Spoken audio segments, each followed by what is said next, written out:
जिनमें एक ही वर्ण दो बार आया, अरे ये तो कट गया, जिनमें एक ही वर्ण दो बार आया है उन्हें कहेंगे द्वित्व व्यंजन। क्योंकि यहाँ पे क्या है, आधा च और पूरा छ दोनों ही लेकिन च है, तो इन्हें द्वित्व व्यंजन कहते हैं। और जिनमें अलग अलग शब्द आए हैं, जैसे आधा प और य, तो ये प दूसरा वर्ण है, य दूसरा वर्ण है, तो इनको संयुक्त व्यंजन कहते हैं। तो हमेशा एग्जाम में पूछा भी जाता है कि द्वित्व व्यंजन का एक उदाहरण लिखकर वाक्य बनाइए। तो आप क्या उदाहरण लिखोगे द्वित्व व्यंजन का? द्वित्व व्यंजन का आप उदाहरण लिखोगे बच्चा, और बच्चे से कोई एक वाक्य बना लोगे तो आपको अच्छे मार्क्स मिल जाते हैं इतनी छोटी सी चीज़ को लेकर कि बच्चा बगीचे में खेल रहा है। उसी प्रकार संयुक्त व्यंजन का एक शब्द बनाकर वाक्य बनाइए। तो आपने लिखिए स्वच्छ, हमें घर में स्वच्छता रखनी चाहिए। इस प्रकार आधा ल पूरा ला दिल्ली बिल्ली, आधा ब ज सब्जी। ठीक है, इस प्रकार आप दो दो शब्द बनाएंगे। शब्द सीढ़ी भी हमने पहले पढ़ ली है। इसका एक ही नियम है कि जो पहला अक्षर होता है उसका जो अंतिम वर्ण है उसमें जो भी मात्रा लगी हुई है उसी मात्रा के साथ दूसरा वर्ण शुरू करना है। कुछ बच्चे ये करते हैं कि जो वर्ण लिखा है उसे फॉलो करते हैं, जैसे कि हैरानी में न आ गया तो न से हमने नल लिख दिए। गलत है बच्चों। अगर हैरानी में नी आया है तो नी में भी कौन सी मात्रा है, उसी मात्रा के साथ ही आपको दूसरा वर्ण शुरू करना है, दूसरा शब्द शुरू करना है। जैसे कि नीला आ गया, फिर लालची, फिर चीता, ता से ताली, फिर ली से लीला। ठीक है, और ला से फिर से एक शब्द लिख सकते हो लाल। ठीक है, इस प्रकार आप कोई भी शब्द लिख सकते हैं। उसके बाद है ड़ और ढ़ से दो दो शब्द बनाकर लिखिए।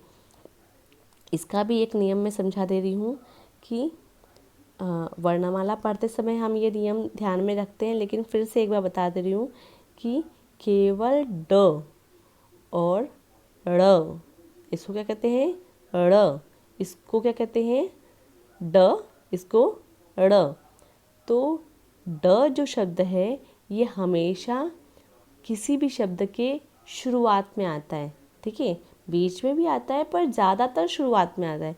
लेकिन ड़ और ढ़ दोनों जो बिंदु वाले शब्द हैं ये कभी भी आपको किसी भी शब्द के शुरुआत में नहीं दिखेंगे आपको। जैसे कि डमरू, डमरू में ड पहले है, लेकिन पेड़, पेड़ में ड़ कौन से स्थान पर है? दूसरे स्थान पर है। तो इन दोनों की ये विशेषता है कि ये कभी भी किसी भी शब्द में पहले स्थान पर नहीं आते, दूसरे या तीसरे स्थान पर ही आते हैं। जैसे कि आप बहुत सारे एग्जाम्पल्स हैं, जैसे कि पेड़, मैं यहाँ पेड़ लिख दे रही हूँ। ठीक है, पेड़, तो ड़ कहाँ पर आया? दूसरे स्थान पर। ये दूसरा स्थान है ना, ये पहला, ये दूसरा। उसी प्रकार पेड़ के बाद जैसे कि ढ़ से हमें लिखना है, तो अगर आप सोचोगे ढक्कन, तो ढक्कन के नीचे, ढ के नीचे बिंदु नहीं आता है, हमको ढ़ का उपयोग करना है। जैसे पढ़ाई, तो दूसरे स्थान पे आया। जैसे कि और क्या है, चढ़ाई, दूसरे स्थान पे आया।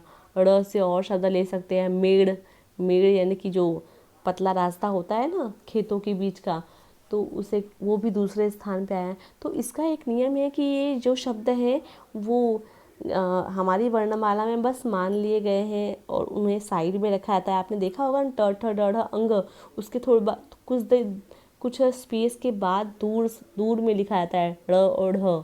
ठीक है, तो इनका स्थान कभी भी हमारे किसी भी शब्द के पहले स्थान पर नहीं है, दूसरे या तीसरे स्थान पर ही है। तो इनसे दो दो शब्द बनाने हैं, जैसे कि मैंने ही बता दी हूँ, पेड़, मेड़, और ढ़ से चढ़ाई, पढ़ाई।